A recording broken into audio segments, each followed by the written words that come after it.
আসসালামু আলাইকুম বন্ধুরা, সবাই কেমন আছেন? আমরা আজকে আসছি খলিলপুর ধান মাপার উদ্দেশ্যে। এই যে সবাই ধান মাপতেছে, আমার আদিল কাকা বসে আছে, তারপর ওই যে আমার আরেকজন গর্জন গর্জন কাকা এই ঘরের ভিতরে ধান মাপতেছে। ধান ভিতরে সুজন।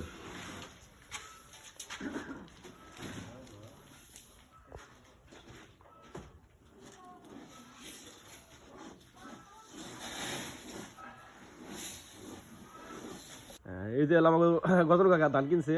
তাহলে কাকা ধান এবার কত করে মন কিনছেন? 1600 টাকা মন কিনছি। তাতে কি কৃষক কি খুশি এবছর? এবছর মোটামুটি কৃষক খুশি আছে, 1600 টাকা করে মন। তাহলে সারের দাম তো একটু বেশি, সারের দাম সারের দাম অনুযায়ী ধানের দাম যে অতিরিক্ত তা না, তো মোটামুটি আর কি গ্রাসে একটু সন্তুষ্ট আছে যেভাবে চলছে।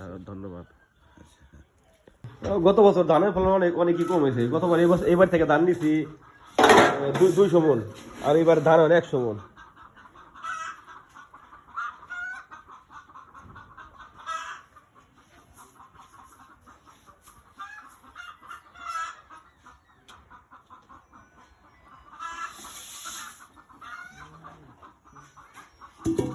দুশো মনে ধানের জায়গায় ধান 100 মন।